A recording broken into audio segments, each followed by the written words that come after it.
Di sebuah desa kecil bernama Sukamening, 7 malam pengajian digelar untuk mengenang kepergian seorang janda tua bernama Buramlah. Tapi tak ada satupun warga yang tahu bahwa sejak malam pertama mereka tak sedang bertahlil untuk arwah, melainkan bertahlil bersama arwah itu sendiri. Malam demi malam, satu persatu, doa berubah menjadi bisikan kematian. Dan ketika hari ke-7 tiba, bau busuk dari dalam rumah itu mengungkap sesuatu yang tak bisa dijelaskan oleh nalar manusia.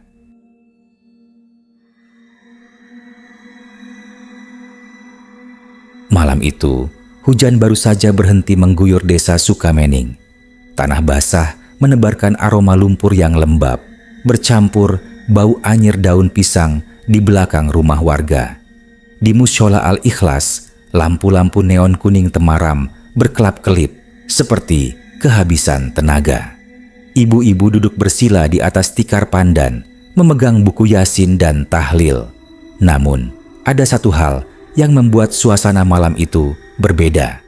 Buramlah, yang selama seminggu tak pernah muncul, tiba-tiba datang. Ia melangkah pelan dari arah pintu, memakai mukena putih kusam.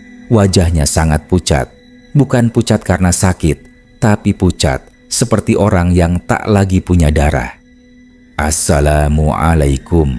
Suaranya serak, lirih, seolah datang dari tempat yang jauh. Semua menoleh hampir bersamaan. Butini sempat menatap lama, seolah memastikan yang datang benar orang yang ia kenal. "Astagfirullah. Buramlah, ibu sehat? Kami kira ibu sakit." Buramlah tersenyum kaku. Bibirnya gemetar, matanya berkaca-kaca. Ia tidak menjawab, hanya menunduk dan melangkah ke saf paling depan, duduk di dekat Buwati, sahabat lamanya.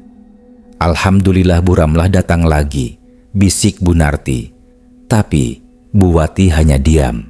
Ia memperhatikan tangan Buramlah yang terus mengelus-ngelus tasbihnya dengan gerakan lambat dan aneh, seperti jarinya kaku. Sepanjang tahlil, Buramlah tidak bersuara.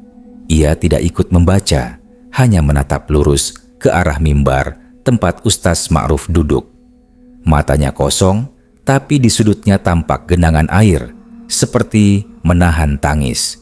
Ketika pengajian selesai, Buramlah berdiri dan berjalan ke arah para jamaah satu persatu. Ia memeluk mereka semua, sesuatu yang belum pernah ia lakukan sebelumnya. "Maafkan aku, semuanya. Maafkan aku kalau pernah salah," katanya pelan di telinga setiap orang. Bu Lilis berusaha tersenyum, tapi ada sesuatu yang membuat bulu kuduknya berdiri. Tubuh Buramlah dingin, dingin sekali, seperti baru keluar dari kamar mayat. Saat pelukan itu berakhir, Buramlah menatap mereka satu persatu. "Kalau aku tak bisa datang besok, tolong doakan aku," ujarnya dengan senyum kaku. Buwati menelan ludah. Ada perasaan aneh menggelayut. "Bu, jangan ngomong aneh-aneh. Ya, ibu sehat kok." Buramlah tidak menjawab. Ia hanya melangkah menuju pintu mushola. Mukenanya terseret sedikit di lantai. Angin malam tiba-tiba bertiup dari luar, meniup dedaunan kering hingga masuk ke mushola. Lampu neon berkelap lagi, dan ketika semua mata mengikuti langkah Buramlah, mereka melihat sesuatu yang membuat darah seolah berhenti mengalir. Kaki Buramlah tidak menyentuh lantai. Ia berjalan melayang sekitar 1 sentimeter di atas ubin mushola, meluncur perlahan ke arah pintu. Tidak ada yang berani bersuara. Hanya terdengar desis nafas tertahan dan suara tik-tik air hujan menetes dari atap seng. Ketika pintu mushola terbuka, hembusan angin dingin menerpa wajah semua jamaah.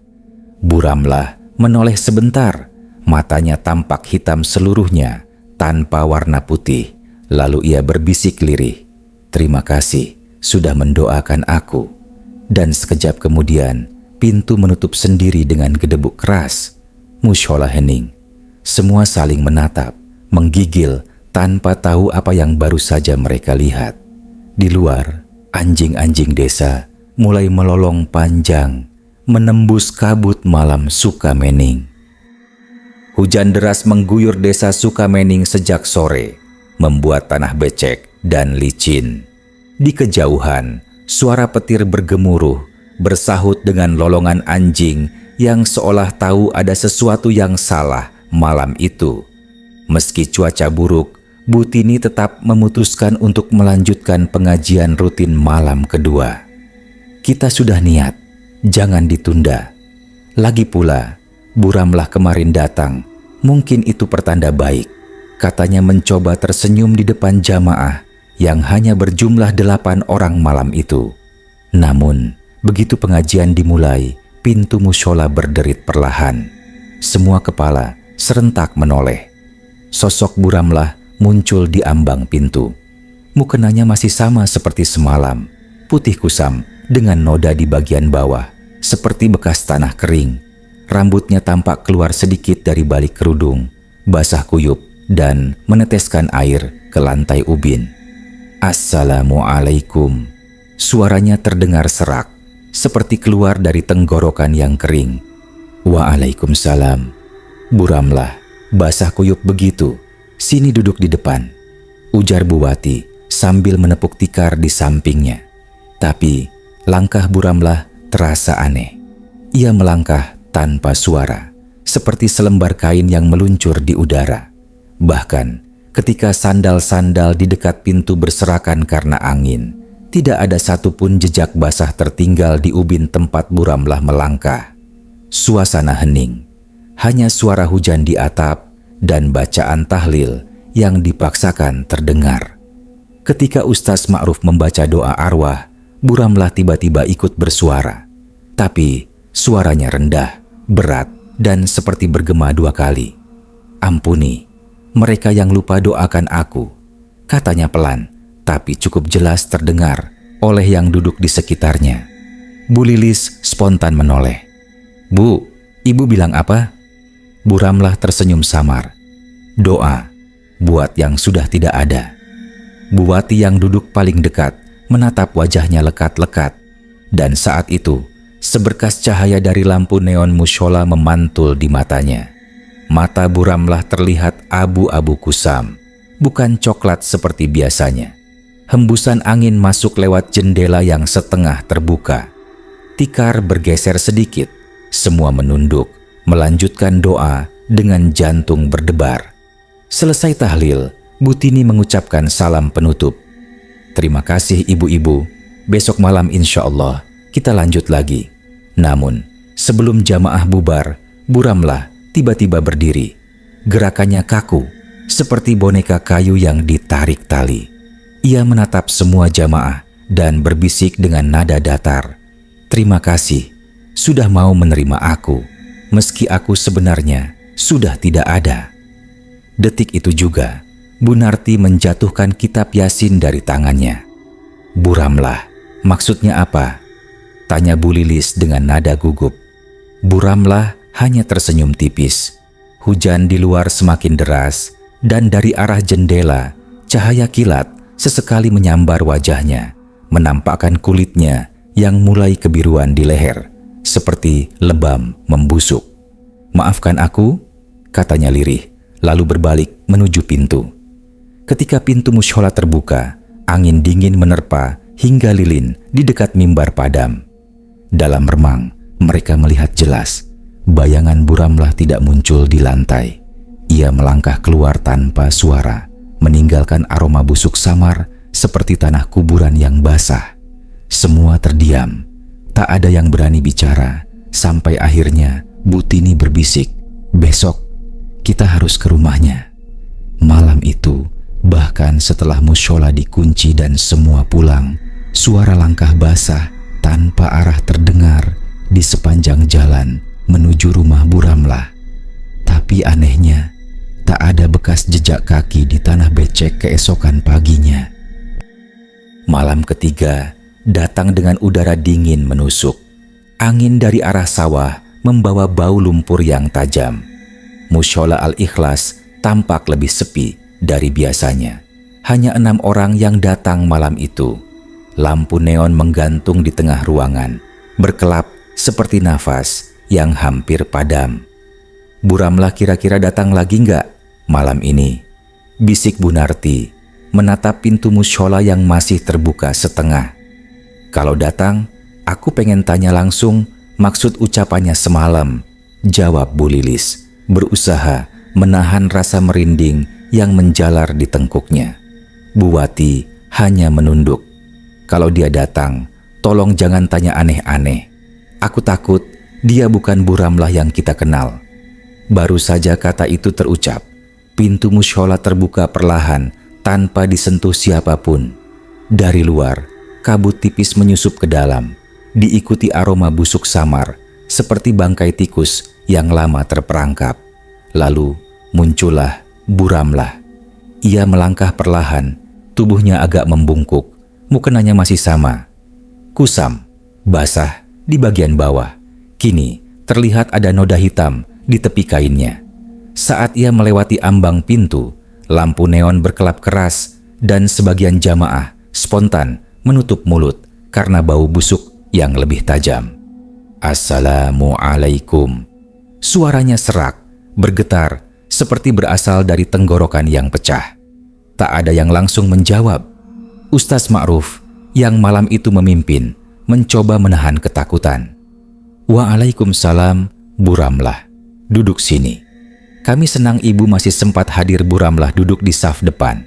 Matanya kosong, kulit wajahnya makin pucat, dan di ujung lehernya tampak guratan hitam seperti lebam yang membusuk. Pengajian dimulai, tapi tidak satupun jamaah bisa fokus. Setiap kali ayat dibaca, tubuh Bu Ramlah tampak bergetar pelan, seolah ada sesuatu di dalam dirinya yang menolak doa-doa itu. Ketika bacaan selesai, ia tiba-tiba berbicara pelan, memecah kesunyian. Kalau nanti aku tak bisa datang lagi." Semua menoleh. "Tolong, kuburkan aku di sebelah Roni, di tanah yang sama. Jangan di tempat lain." "Bu Ramlah, ngomong apa sih? Ibu sehat kan?" tanya Bu Narti dengan nada gugup. Bu Ramlah tersenyum, tapi senyum itu bukan senyum manusia. Bibirnya kaku, ujungnya naik tidak wajar, memperlihatkan gigi yang menguning. "Aku hanya memastikan. Aku tidak ingin sendirian." Bu Wati mulai gemetar. Ia melihat sesuatu yang lain. Dari kerudung Bu Ramlah yang sedikit tersingkap, ada belatung kecil keluar dari balik leher, merayap perlahan ke arah dagunya sebelum jatuh ke tikar. "Ya Allah," bisik Bu Wati, spontan menutup mulut. Tapi ketika semua menoleh ke arah Bu Ramlah, belatung itu sudah tidak ada. Dan Bu Ramlah menatap mereka semua dengan mata kosong. "Besok malam aku akan datang terakhir kali." Ia kemudian berdiri. Gerakannya berat, seolah sendi-sendinya kaku. Angin masuk dari jendela, meniup mukenanya hingga tersingkap sebagian. Dan kali ini semua ibu-ibu melihat jelas warna kulit di bawah lehernya kehijauan, membengkak seperti mayat yang direndam air. Bu Ramlah berjalan ke arah pintu. Tidak ada suara langkah, tidak ada suara kain bergesek. Begitu sampai di ambang pintu, ia menoleh sebentar dan berkata, pelan, "Terima kasih sudah mau membacakan doa untukku. Besok, hari terakhir aku bisa datang." Dan seperti asap, tubuhnya memudar perlahan di depan mata semua orang. Lampu neon padam seketika. Mushola menjadi gelap total, menyisakan teriakan histeris dari Bu Narti. Pagi di desa Sukamening terasa aneh. Udara yang biasanya segar kini seperti menahan sesuatu. Bau amis dan busuk samar seolah datang dari segala arah. Sejak malam ketiga pengajian, Bu Ramlah tak pernah terlihat lagi. Tak ada yang berani menyambangi rumahnya. Tapi hari itu, Bu Wati sudah tidak tahan. Ada rasa bersalah, ada juga rasa takut yang bercampur bingung di dadanya. "Bu Tini, kita harus lihat keadaan Bu Ramlah. Aku nggak tenang," katanya pagi itu di teras mushola. Bu Tini menatapnya cemas. "Aku juga mikir begitu, tapi jujur aja aku takut." Akhirnya mereka sepakat mengajak Bu Lilis, Bu Narti, dan Pak Hamid. Mereka berjalan bersama menuju rumah Bu Ramlah di ujung gang. Udara panas, tapi aroma busuk yang menusuk justru makin tajam tiap langkah mendekat. Ketika mereka sampai di depan rumah itu, semua langsung menutup hidung. Bau bangkai menyeruak kuat dari ventilasi dan celah pintu. Lalat hijau beterbangan di sekitar jendela. Ya Allah, ini bau apa? Gumam Bu Lilis menahan mual. Bu Wati berusaha mengetuk pintu. Bu Ramlah, Bu, kami datang. Tak ada jawaban, hanya suara dengungan lalat dan gesekan daun pisang tertiup angin. Mereka mengetuk lagi, lebih keras, tetap hening.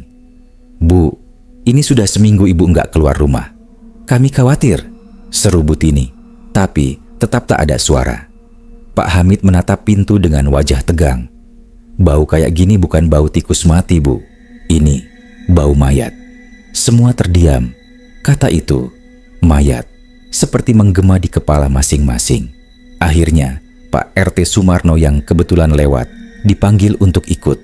Dengan berat hati, mereka bersepakat membuka pintu paksa. Anehnya, pintu itu tidak terkunci. Begitu daun pintu terbuka, udara busuk langsung menyembur keluar seperti hembusan dari liang kubur. Bu Narti langsung muntah di tempat, sementara Bu Tini berteriak kecil dan menutup mulut. Di dalam rumah, suasana remang. Tirai jendela tertutup rapat, lalat beterbangan di atas meja. Di lantai dekat ruang tamu tampak piring berdebu, air teh mengering, dan sajadah tergeletak tak beraturan. Mereka melangkah perlahan ke kamar depan. Bau busuk semakin tajam. Ketika Pak Hamid membuka pintu kamar itu, semua serempak menjerit. Di atas ranjang kayu, Bu Ramlah terbujur kaku. Tubuhnya membusuk, menghitam, dan dipenuhi ulat. Wajahnya masih mengenakan mukena putih yang sama seperti saat terakhir kali terlihat di pengajian. Bu Wati jatuh terduduk, tubuhnya gemetar hebat. Tapi, Bu Ramlah, Semalam aku masih lihat dia berdiri di jendela kamarku. Bu Lilis menatapnya dengan mata membelalak. Itu nggak mungkin. Lihat ini. Dia udah mati, Wati. Udah lama. Pak Hamid memeriksa tubuhnya. Ini mayat udah lebih dari seminggu, Bu. Mungkin 7 hari. Lihat ulatnya. Artinya, waktu pertama kali dia muncul di mushola, dia udah mati. Sambung Bu Tini lirih. Wajahnya pucat pasi. Tiba-tiba angin bertiup dari jendela kamar, meniup mukena Bu Ramlah hingga sebagian wajahnya tersingkap. Dan di bibir mayat itu tersungging senyum tipis. Dia kayaknya tahu kita bakal datang, bisik Bu Narti nyaris tanpa suara. Saat mereka berbalik hendak pergi, suara krek terdengar dari arah ranjang. Semua menoleh. Tangan mayat Bu Ramlah bergerak pelan. Jari-jarinya seperti mencoba menggenggam sesuatu di udara. Bu Tini menjerit histeris dan semua berlari keluar rumah. Dari luar, mereka melihat jendela kamar tiba-tiba tertutup sendiri dengan keras. Dari dalam rumah, terdengar suara seperti desisan panjang, lalu hening. Di udara, aroma anyir itu justru semakin kuat. Hari itu langit desa Sukamening tampak murung. Matahari seolah enggan menampakkan diri dan udara dipenuhi aroma tanah basah bercampur amis. Sejak pagi, kabar kematian Bu Ramlah menyebar cepat dan yang membuat warga lebih bergidik, mereka baru sadar. 7 malam terakhir, mereka bertahlil bersama sosok yang sudah mati. Sore itu, warga berkumpul di halaman rumah Bu Ramlah untuk mempersiapkan pengangkatan jenazah. Di dalam rumah, Pak Hamid, Pak Rahman, dan Ustaz Ma'ruf sedang memeriksa mayatnya. Bu Tini, Bu Wati, dan Bu Lilis menunggu di luar, duduk di teras dengan wajah tegang. Bu, kamu sadar nggak? Bisik Bu Lilis lirih. Tiap malam, dia datang ke mushola, tapi ternyata dia udah meninggal 7 hari lalu. Bu Wati menunduk. Aku bahkan semalam lihat dia di jendela kamarku, kalau itu bukan arwah, apa? Sementara itu, di dalam kamar, Pak Hamid menatap tubuh Bu Ramlah dengan mata berat. Mayat itu kini sudah membiru kehitaman. Bau busuk menguasai ruangan. Tapi, hal yang paling membuat bulu kuduknya berdiri adalah posisi tangan Bu Ramlah. Terangkat sedikit, seperti masih menggenggam sesuatu yang tak terlihat. "Ustaz," bisik Pak Hamid, "tadi malam waktu saya mau bungkus, tangannya bergerak. Saya pikir cuma halusinasi. Tapi sekarang, lihat." Ustaz Ma'ruf mendekat. Ia membaca istighfar, lalu menutup tangan itu dengan kain kafan. Tapi saat ujung kain menutupi wajah Bu Ramlah, terdengar suara krek pelan dari arah lemari kayu di pojok kamar. Semua menoleh. Lemari itu bergetar pelan. Suaranya lirih tapi jelas, seperti ada sesuatu yang bergerak dari dalam. Pak Rahman menelan ludah. "Ada tikus, kali," katanya mencoba menenangkan diri. Tapi ketika ia mendekat, bau anyir semakin menusuk dan dari celah pintu lemari mengalir air kekuningan bercampur darah kental. Tiba-tiba, bam! Pintu lemari terbuka keras dan seekor tikus besar melompat keluar. Tapi bukan itu yang membuat mereka berteriak. Di dalam lemari, menempel pada dinding kayu, ada kerudung putih basah dengan bekas tangan hitam di tengahnya. "Kerudung yang semalam, yang saya temukan di musyola," jerit Pak Hamid, mundur 2 langkah. Angin tiba-tiba bertiup kencang dari arah jendela, meniup kain kafan hingga terbuka sebagian. Seketika, semua membeku. Mata Bu Ramlah terbuka. Tidak lebar, hanya sedikit, tapi cukup untuk memperlihatkan bola matanya yang sudah keruh keabuan. "Ya Allah," desis Ustaz Ma'ruf, memegang dadanya. Ia mulai membaca ayat kursi dengan suara bergetar. Tapi setiap ayat keluar dari mulutnya, lampu di kamar berkedip makin cepat dan udara terasa lebih dingin. Lalu, tiba-tiba, dari arah pintu terdengar ketukan pelan. Tok, tok, tok. Suara itu terdengar jelas di tengah suasana tegang. Semua menoleh ke arah pintu depan rumah. Bu Tini dan Bu Wati yang menunggu di luar pun ikut terpaku. Tok, tok, tok. "Siapa yang datang?" tanya Bu Tini, tapi tidak ada yang menjawab. Pak Rahman memberanikan diri membuka pintu, dan di sanalah semua melihatnya. Sosok Bu Ramlah berdiri di ambang pintu, mengenakan mukena putih kotor yang sama. Wajahnya pucat dingin, rambutnya meneteskan air. Ia tersenyum dengan bibir yang mulai terkelupas. "Terima kasih, sudah menunggu aku," katanya dengan suara berat seperti dari dalam kubur. Suasana mendadak kacau. Bu Tini menjerit, Bu Lilis pingsan di tempat, dan Bu Wati jatuh bersimpuh sambil menutup telinga. Ustaz Ma'ruf mencoba membaca doa keras-keras, tapi suara Bu Ramlah malah menimpali dengan lantunan zikir yang sama. Hanya saja nadanya berat dan bergema, seperti berasal dari 2 dunia. La ilaha illallah, la ilaha illallah. Suara itu saling bersahut, satu dari ustaz, satu dari sosok yang seharusnya sudah mati. Hingga akhirnya, sosok Bu Ramlah perlahan memudar di depan mata mereka, seperti kabut yang tersapu angin. Tapi sebelum lenyap sepenuhnya, ia berbisik pelan, "Besok, kubur aku di sebelah Roni. Kalau tidak, aku akan datang lagi." Begitu kata terakhir itu terdengar, semua lampu padam. Hanya aroma busuk tanah dan suara lalat yang tersisa di udara. Pagi itu, kabut masih menggantung di atas pemakaman desa Sukamening. Embun menempel di daun pisang dan udara terasa berat seperti menahan sesuatu yang belum selesai. Jenazah Bu Ramlah akhirnya dimandikan, dikafani, dan disalatkan di Mushola Al-Ikhlas, tempat yang selama 7 malam ia datangi dalam wujud tak seharusnya. Para ibu pengajian masih gemetar, sebagian menolak melihat wajahnya untuk terakhir kali. "Sudah," Cepat saja, bisik Butini dengan mata merah. Jangan lama-lama, aku takut kalau dia bangun lagi. Bu Wati hanya diam. Matanya terus memandangi jenazah yang dibaringkan di atas usungan bambu. Ada rasa iba, tapi juga sesuatu yang mengganjal di dadanya. Semacam firasat bahwa Buramlah belum benar-benar pergi.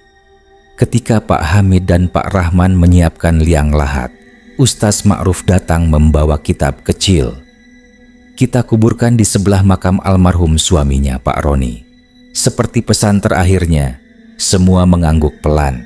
Tapi begitu usungan melewati jalan setapak menuju kubur, angin berhembus sangat kencang, membuat ranting bambu bergesekan, menimbulkan suara aneh seperti bisikan. Jangan, di situ. Suara itu samar, tapi cukup membuat Bu Narti menjerit kecil. Astagfirullah, siapa yang barusan bicara? Tak ada yang menjawab, hanya suara daun bergemerisik, lalu sunyi lagi. Ketika liang telah siap, mereka menurunkan jenazah perlahan. Tapi sesuatu terjadi. Tali kafan di kaki Buramlah tiba-tiba terlepas sendiri. Pak Rahman menatap dengan wajah pucat. Ustaz, talinya lepas sendiri, saya nggak nyentuh. Ustaz Ma'ruf cepat membaca doa, namun suaranya gemetar. Bismillah, mungkin cuma kebetulan. Namun saat jenazah dimasukkan ke dalam tanah, bau busuk yang sangat menyengat menyebar di udara.